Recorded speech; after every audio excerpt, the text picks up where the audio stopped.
પરમાત્માનો પ્રસંગ છે એટલા માટે કૃષ્ણ પરમાત્માની એકાદી વાણી આપણે કરીએ. અખિલ બ્રહ્માંડનો માલિક કૃષ્ણ પરમાત્મા. મેં હમણાં કીધું ને, હગો હારો નો હાપડે મિત્ર મળે જો લબાડ. આ કૃષ્ણ પરમાત્મા અને સુદામા બે ભાઈબંધ હતા. સાંદીપની ઋષિના આશ્રમમાં બે ભણ્યા ઉજ્જૈનમાં, અને સમય સંજોગ અનુસાર બે જણા અહીંયાથી જુદા પડ્યા. કૃષ્ણ ગયા દ્વારિકા અને સુદામા ગયા પોરબંદર. હવે ઓલો હોનાની દ્વારિકાનો રાજા, આને હાજે ભોડકું ખાવાનું હોય તે ન હોય. બોલો, ભગવાન ભેગા હતા, આપણને ભરોસો જ નથી. એટલે કૃષ્ણ અને સુદામા બે ભેગા ભણી અને આવ્યા. પોરબંદર છે સુદામા અને કૃષ્ણ દ્વારકા છે. અને આની પરિસ્થિતિ બાપુ એટલી બધી, જો પૈસા છે ને અમીરી છે, અહીંયા ગરીબી શરમાય. લખવું હોય તો લખી લેજો. આપણો ભાઈ હોય, છોકરો હોય, કુટુંબી હોય, કોઈ બી હોય, કરોડપતિ હોય ને આપણને માને જ નહીં. એ તો આપણને બકાલા જેવા સમજે. એના ઘરે આપણે મહેમાન થઈને ગયા હોય ને, તો હજી આપણે આમ અંદર ગયા હોય ને, તો આપણે એમ કે હાલે 10 રૂપિયા દૂધની કોથળી લેતો. એટલે તમે તો તારા મહેમાન છે, તું અમને દૂધની કોથળી લેવા મોકલો. પણ એ આપણને એમ જ સમજે કે આ તો આપણે જોડા બરોબર છે. પૈસા છે, અમીરી છે, અહીંયા ગરીબી શરમાય. કૃષ્ણ પરમાત્મા અને સુદામા બે ભેગા ભણ્યા. તો હું એમ કહું છું, કૃષ્ણ પરમાત્માને કોઈક દી ભાઈબંધની ખબર ન લેવી પડે. નાનેથી મોટા બે ભેગા થયા હતા. પણ બાપુ હોનાની દ્વારકાનો વૈભવ જ એવો હતો કે સુદામાને ભૂલી ગયો. પછી કૃષ્ણ એ સુદામા પછી અહીંયા ગયા પછી તો બધું કર્યું. એ રોયો અને બંગલા બનાવી દીધા ને બધું કર્યું. પેલા નો સંભાળી લીધું. એટલે આપણો દીકરો હોય, છોકરા, કોકની પાસે પૈસા હોય ને તો બહુ એની વાય બહુ લબડવું નહીં. કારણ કે આપણને આઠાના આપે તો નહીં જ. પછી શું અહીંયા બાપા બાપા કરવાનું હોય. આ બધા મારા અનુભવ છે બાપુ. હા, એ મજૂરી કરતો હોય ને એ તમને કોઈક દી 500,000 ટેકો કરશે. પણ આપણા કરોડપતિનો કે અમારી પાસે કઈ છે જ નહીં, મરો. આ આપણે આ શું આપણી ઠેસ કાઢે.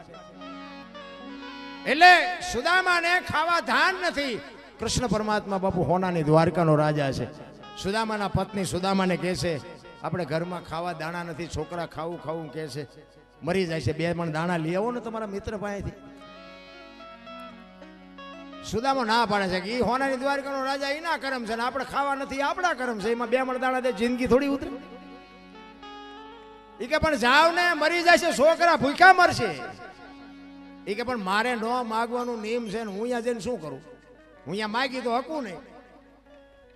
એના પત્ની કે પણ તમે જાઓ તો ખરા, તમારા દરણ જોઈને ખબર પડશે, કઈ નહીં માગવું પડે. જોઈને કહી દેશે કઈ પાસે કઈ નહીં હોય. સુદામાને બહુ આજીજી કરીને એટલે સુદામા તાંદુળની પોટલી લઈ અને ઉઘાડો પગ ને એક ધોતડી પહેરેલી, હાથમાં લાકડી ને ડગુમગુ દ્વારકાથી બાપુ, હા માફ કરજો, પોરબંદરથી દ્વારકા જવા ઉપડ્યા હો. કાક બાપુ વાણીમાં એવું લખે કે સુદામો કેવો લાગતો હતો. જો બાપુ વાણી છે ને, વાણી જ્યાં જ્યાં બની છે ને ત્યાં વાતો પડી છે. એમ નામ વાણી ન બને. જેસલ તોરલની લ્યો, રૂપાદે માલદેની લ્યો, કે કોઈ પણ ની લ્યો, જ્યાં જ્યાં બાપુ મહાપુરુષોએ પોતે અનુભવ કરીને ક્યાં શું છે એનો અનુભવ કરીને પરફેક્ટ કરીને આપણને આપ્યું છે.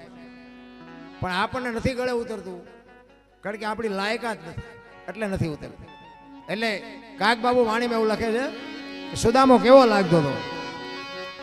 એ જી સુદામાજી, એ જી દ્વારિકામાંથી દી હાલ્યા દર્શને દિના, એજી નાથ ના રે, એજી નાથ ના રે.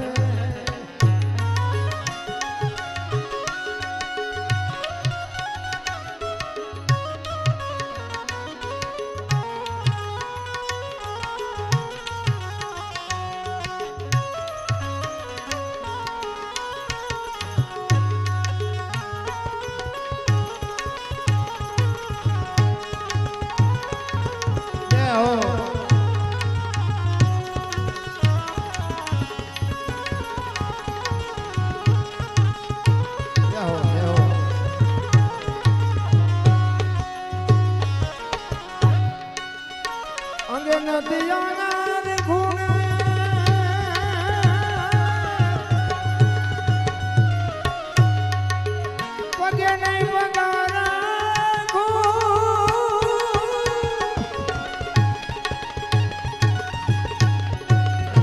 અંગે નથી જાગાર ખૂણે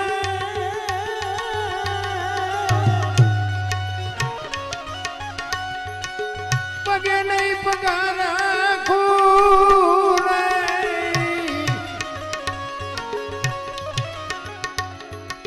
કસોટે પડ્યા છે જીણા જીણા કાણા રે પહેરવા રે નથી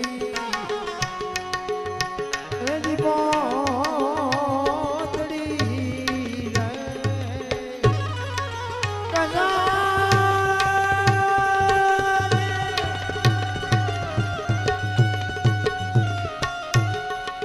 કસોટે પડ્યા છે જીણા જીણા કાણા રે પહેરવા રે નથી એ દીપોતડી રે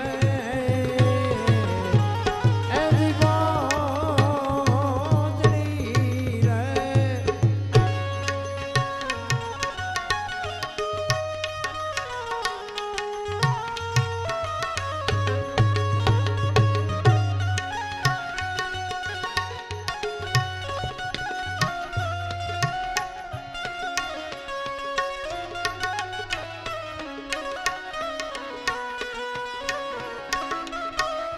રે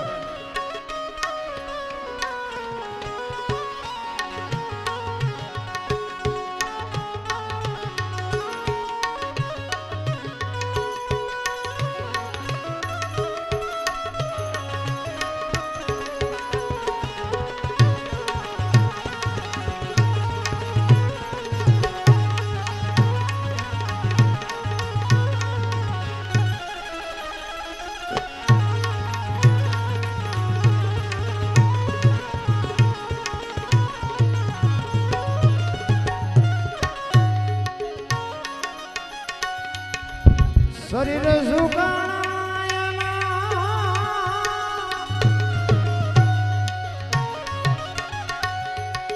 રુધિર લૂટા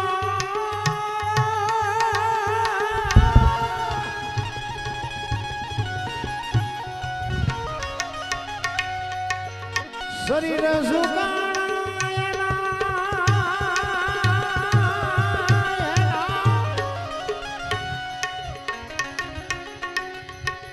રુધિર લૂટા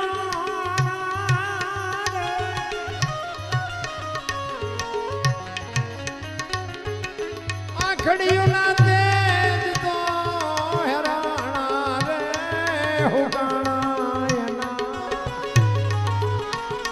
હજી ચામડા રે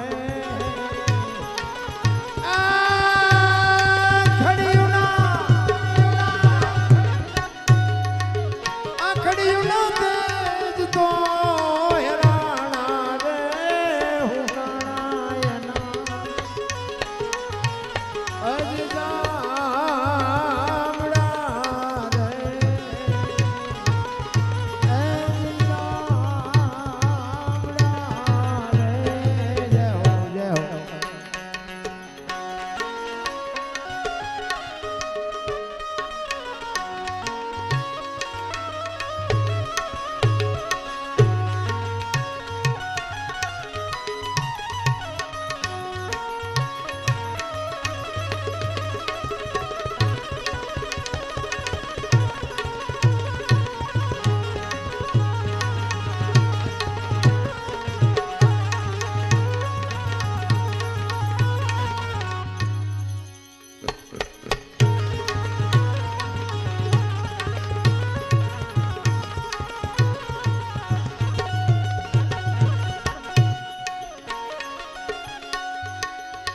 ના બને સુણીને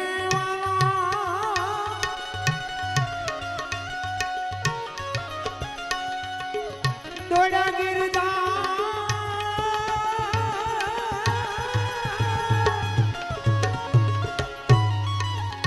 નામ રે સુણીને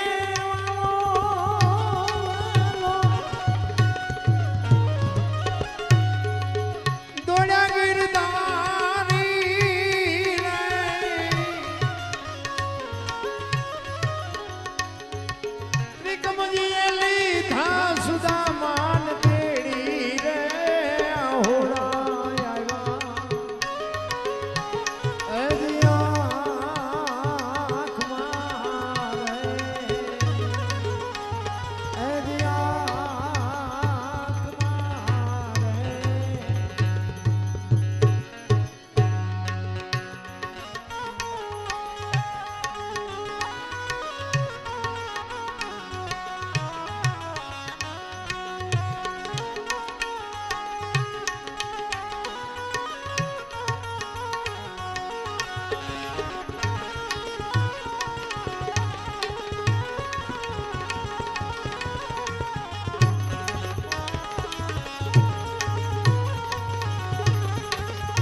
વિદા માંગી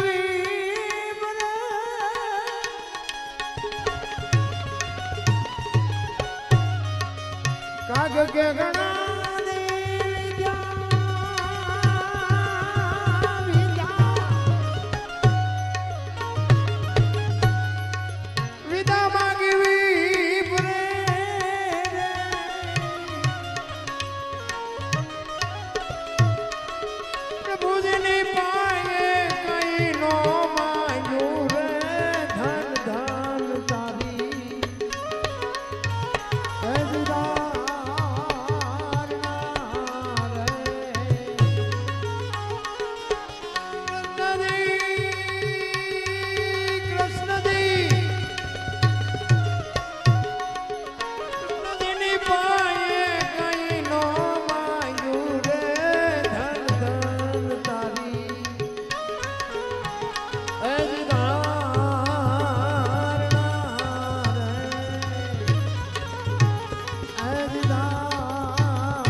સરોવર સુકાયો ચારો ગયો જાજો ના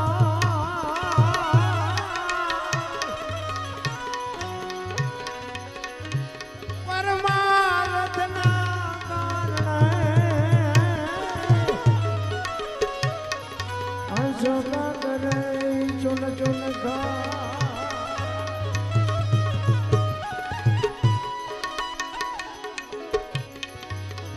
મોતી ગોતાનો જડે ને સરોવર ભલે ને સુકાય મોતી મોતી મોતી ગોતા એનો જડે સરોવર ભલે